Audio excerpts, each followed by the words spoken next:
do if I knew that I could not fail? If I believed, would the wind always fill up my sail? Hello, and welcome to Wake Up with Wendy, Discover the Magic of You. My name is Wendy Kaplan, your host and guide into helping you discover your next bold move. Today's show is about work, career, and getting a job, maybe even the job of your dreams. Many of us are at a crossroads in this time in our lives where we feel like we are in transition or a turning point. It can be either something personal or professional. Today's show is more on the professional side. And in order to move through these opportunities and these challenges to the next opportunity that awaits us, we need to be in action to do the right things and align ourselves in body, mind, and spirit. Our guest today is my dear, close, long-term friend, Michael Neese. Michael is an expert in finding work and interviewing. He has been on Fox, NBC, CBS, NECN, and has written articles that have been in the Wall Street Journal and the New York Times and many other publications. Michael's expertise, or sweet spot as I like to say, is about positioning yourself to get the job you want and what resources are available out there to help you. Michael's an entrepreneur who has started many successful businesses, and he is currently co-founder of Job Tacto and Interview Mastery. He's just the perfect person to help those of you or someone you know to be more successful in their job search.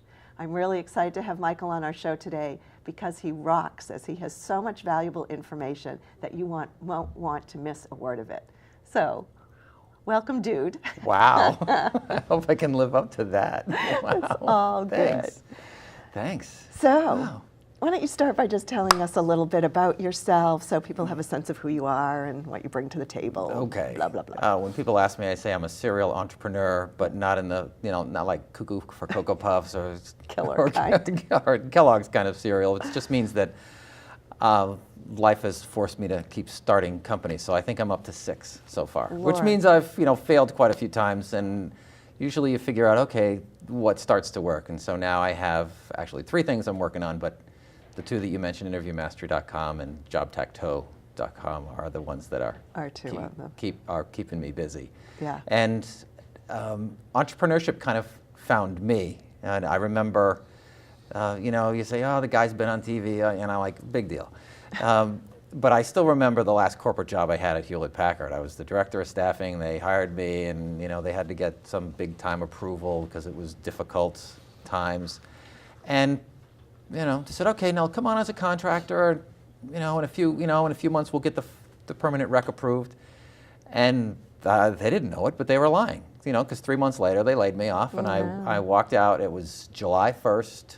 It was 2001, and it was a beautiful day. I walked out of that parking lot, and I looked at the sky, and I said, never again will I work for a big company. Because I had worked for Hewlett Packard, IDG, Fidelity Investments, and then Honeywell. And so I was Tired. I was, I had big titles, but it doesn't really, it's not titles and responsibility that really makes you happy, and that was part of my journey. So. Yeah. Yeah. So here you are. Here I am. Yeah. And you mentioned I was on TV a lot. I just provided color commentary for the latest job unemployment numbers that came out, which come out every month. So I'd get a call and say, okay, we need somebody that knows statistics and can think on his feet. So they stuck That me. would be you. That would be me. That would be you. All right. So tell us a little bit about, we could go in lots of different directions, right? So let's start with what the job market is like now. And you had, we talked last night, or yesterday, you have a totally different approach or thinking compared to what's out there now in the market and what they're saying on the news, et cetera. Oh, yeah. So, if you want to be afraid, watch the news. Because the news is there to generate ad revenue and to entertain. And people are gravitated toward bad news. You won't find hardly any good news.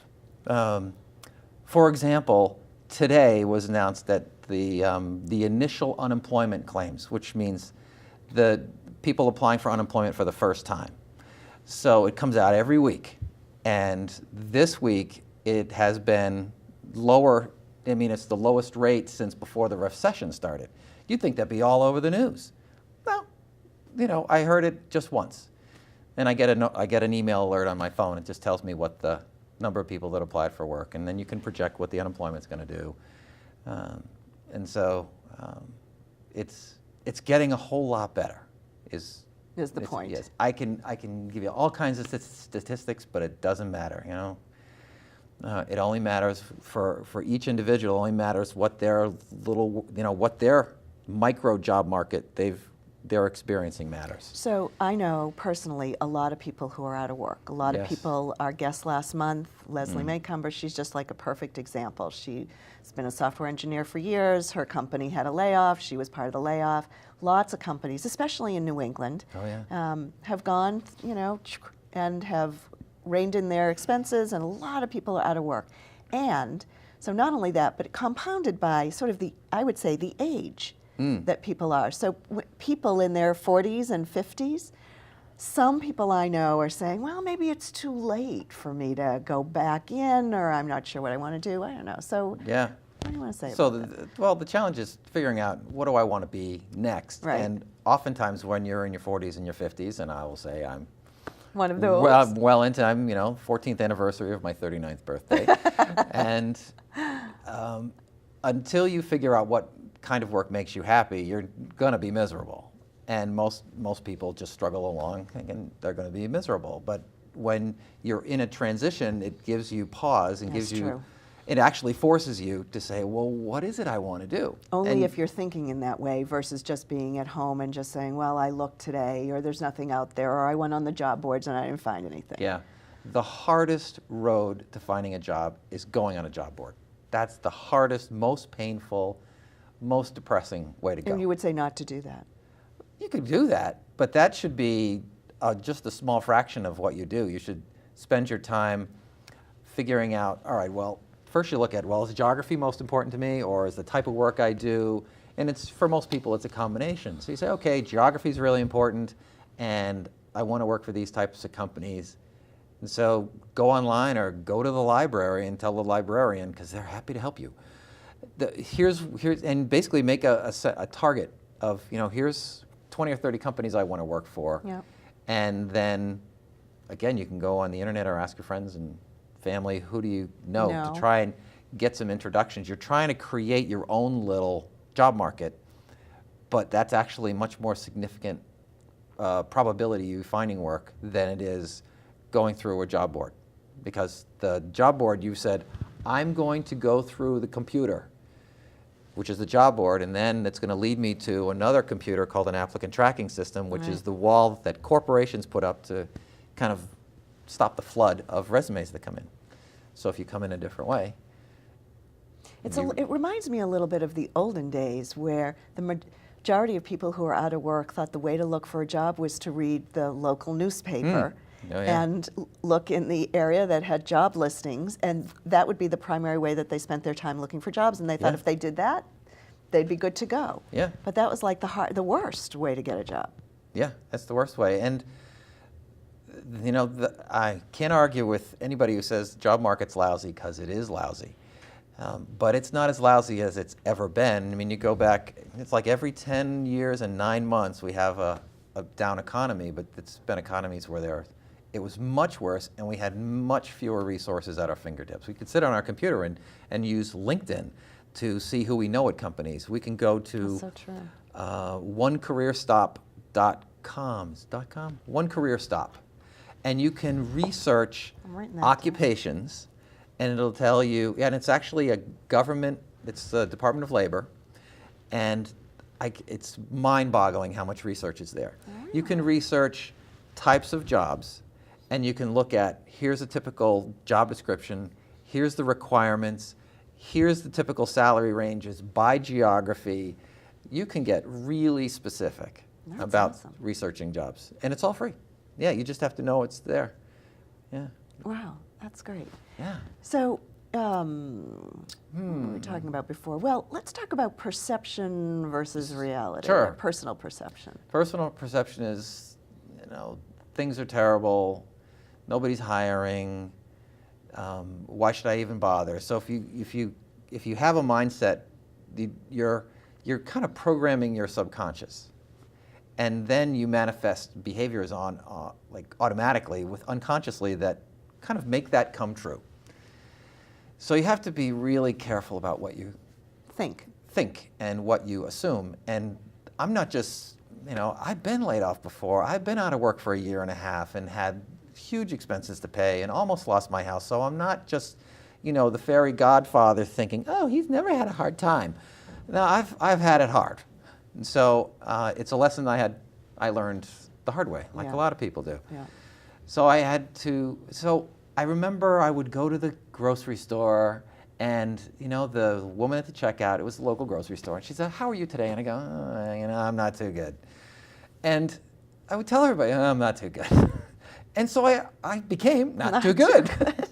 So I decided I would set the bar really low so that anything above the bar, I was great. Yeah. And the bar that I set was, hey, if I woke up in the morning and all my parts worked, I was having a fabulous day. So every time somebody asked me, I said, how you doing? I go, oh, I'm unbelievable. I'm fabulous. I'm marvelous. And I would just think of these superlatives. And so now I've been doing this for 10, 15 years. And I go into the bank and they go, oh, great, here he comes, Mr. Fabulous. Oh, how are you today, Michael? Don't tell me. You're marvelous. And so it became a joke, but I actually felt better just continually telling myself I was great. So I would, I just started making different assumptions and looking at life differently, and I'm like, oh, got all my fingers and toes, everything's working. All right, if I have my health and I have a brain that still works, at least I can do something. Yeah. We have an expression in my business, fake it until you make it. Oh, yeah. Yeah. That I guess that's helps to give you a little momentum. Yeah. To get yourself going. Yeah, So it what does. about some tips for people who've been doing the same work for a long time, and now they're out of work, or they're currently working, but they're not sure they want to keep doing the same thing for the next 20 years or the next 10 years. What advice do you have, or some suggestions to help those people think about what's next for them? Okay. So what life has taught me is that whatever your experience is, it prepares you for what's next. You just don't know what's next until after you get there. And it's like being lost in New York City, and you don't know how close you are to finding your way until you turn the next corner. So you have to just keep walking. One big mistake that people make is they think their experience only counts if they got paid for it. And what employers look for, they want to know what you can do for them. But people often completely ignore anything they did for volunteer. They might have been like, all right, I was a den dad for Cub Scouts, and they wanted me to be the troop leader, and I have a couple of things I do volunteer in my hometown. And so there's lots of things that people do on a volunteer basis that demonstrate their competence in specific areas that can complement their professional experience that they got paid for. And it may, if you created a resume that identified the things you did that you didn't get paid for, like if you were the president of the PTA, well, leadership, right. collaboration, Right. organization, Teamwork. financial management, Yeah. and maybe you were a clerk at Walmart, but you were there the head of the PTA. Well, if you created a resume that spoke of that is tangible evidence of the kind of skills you have. Yep. So maybe you go to another retailer and you get a store manager's job because you highlighted some of the managerial and leadership expertise. So it's taking, first of all, not just assuming that if you're not getting paid for work that you can't somehow leverage that, Yeah. right? And to look at it from a skills perspective so you can package it. Yeah. I think it's all in the packaging. Yeah, it is. And resumes have their own little weird language. No, that's true. So you can look on, you can go online and see all kinds of really terrible examples, and you can see ones that are pretty good.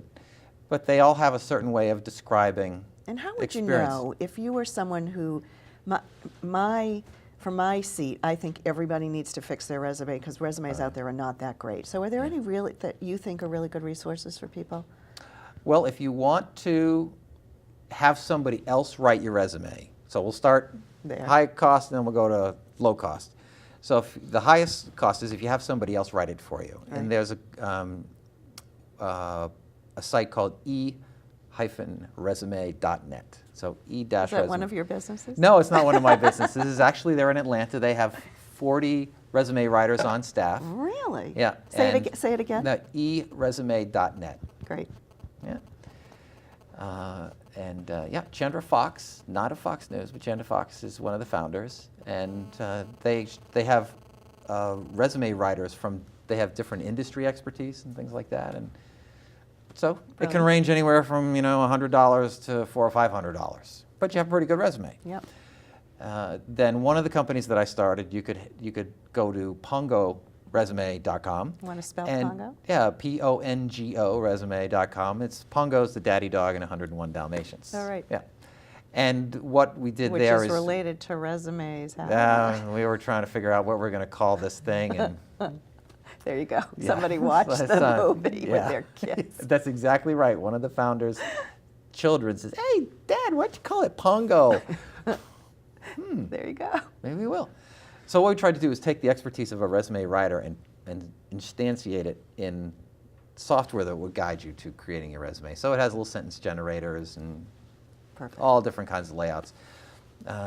And it's very cost effective too. Oh yeah, right? you can create the resumes and cover letters for nothing, and then if you want to print them or fax them or email them, then you have to pay $9.95 a month. But at the very least, you could create your resume and have it downloaded for $9.95, and if you don't Good want to to do go. anything else. Yep. Then you can try and write it on your own and suffer the consequences if you haven't written resumes before. But if you write your own resume, I suggest you start by, you do this thing called inventorying your skills. And you think of a Excel spreadsheet or a matrix, and one column is, well, what do I do at work? Do I procure? Do I coordinate? Do I program? And then the next column is, well, what did I do that to? Well, I did that for purchase orders. And then you look at industries you did it for, and then you make a list of the results, kind of quantitative results that you got. And you go, okay, I have the raw materials for my resume, and then you can start plug and from play. there. Yeah. Then have somebody critique it that actually is likely to hire you. Don't ask your friend who happens to be in HR. Right.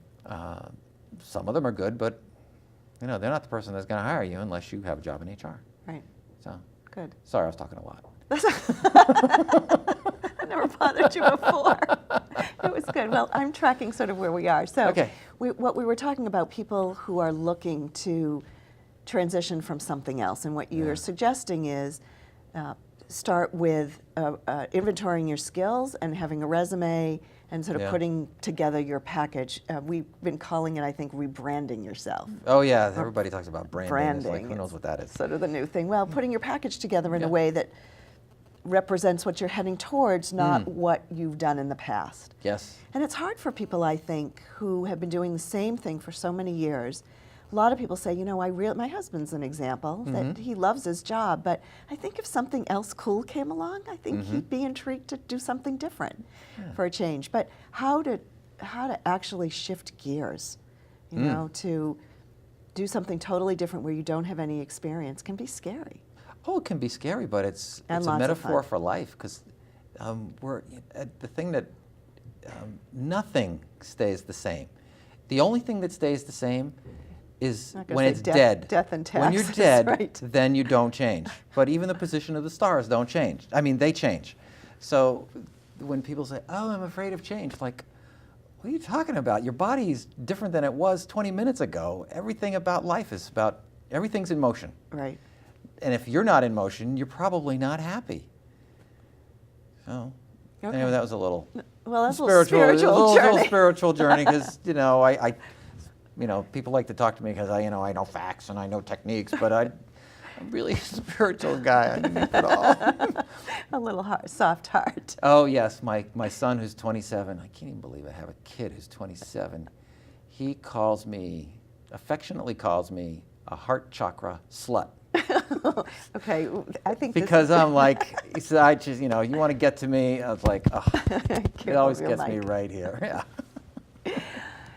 All right, so tips for the job market seeker. What Yeah. things do you want to highlight for us? Rather than focus on what job title you're going to look for, write down the qualities of the job that you'd like.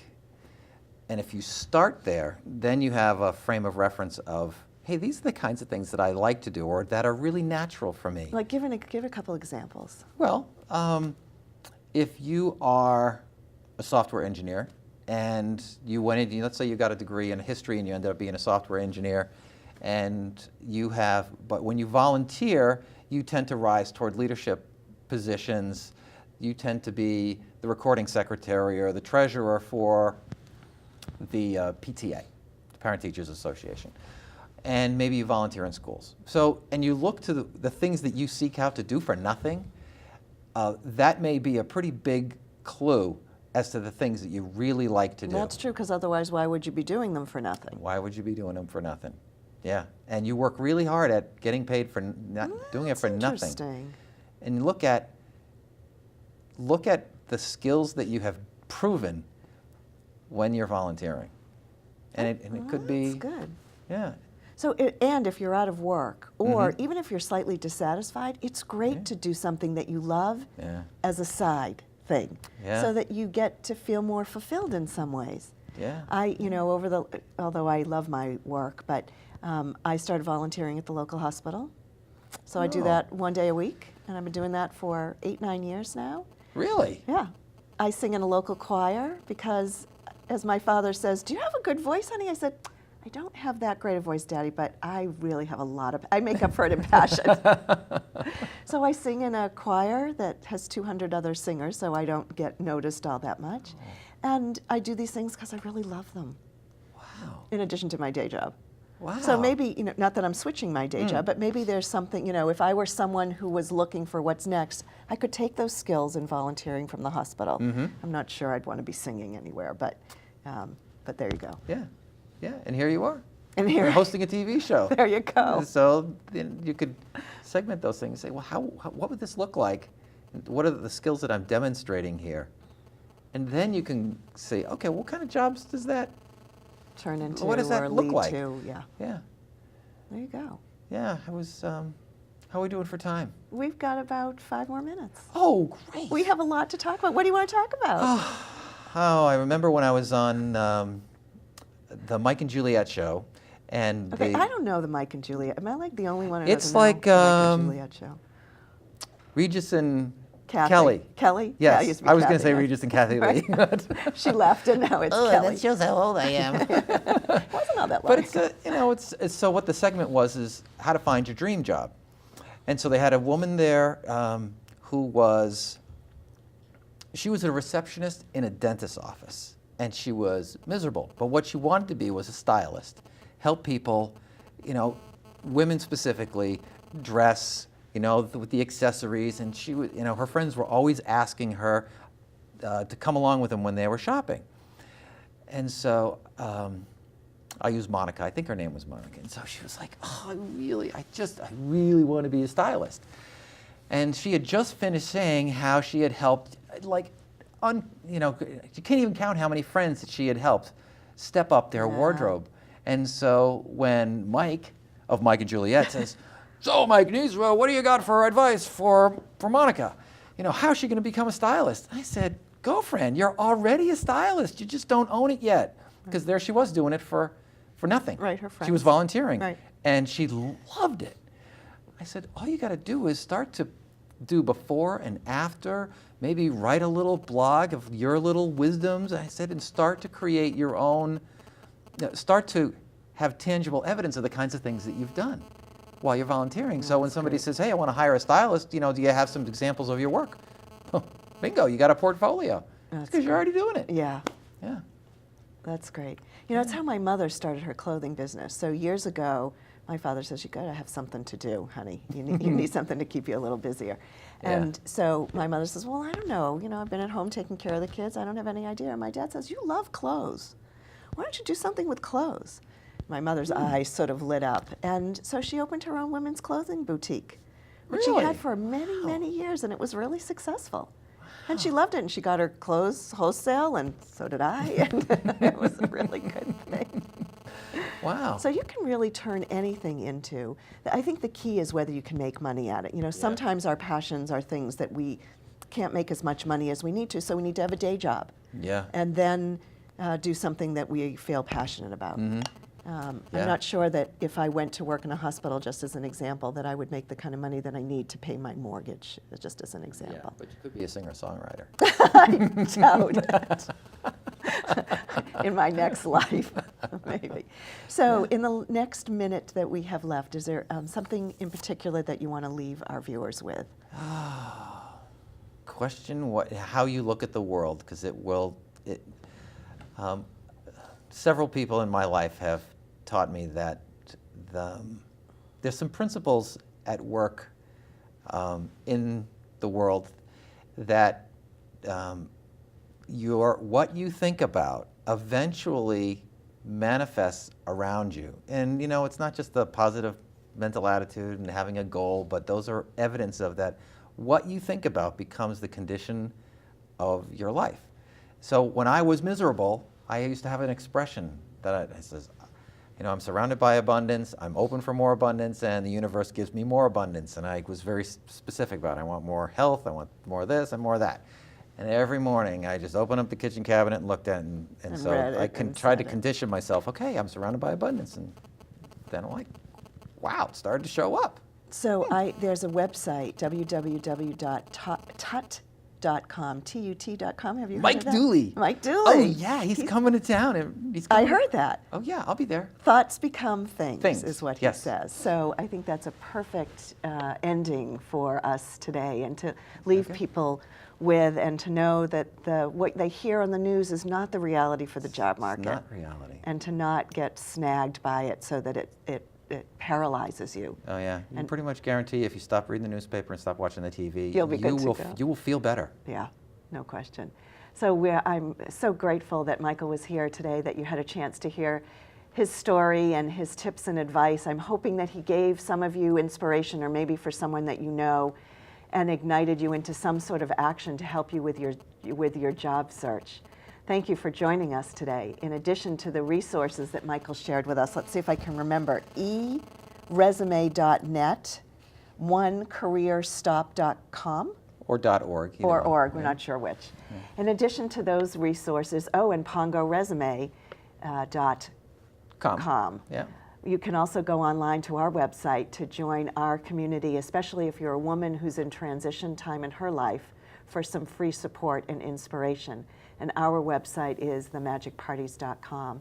And you can find Michael and his work on interviewmastery.com and jobtacto.com, which we didn't talk about. Oh yeah, it makes job search into a game. There you go, with avatars. A big thank you to Michael for sharing and being on our show today, and thanks to Pete and Scott for production, and Kev, our intern, who makes our show possible. And thanks to you, our listeners. You are meant to go forth in the world to use your gifts and talents, and to have a little fun exploring what's next inside of you, just waiting to burst forth. Join us next time as we continue to help you discover the magic of you. Have a good day.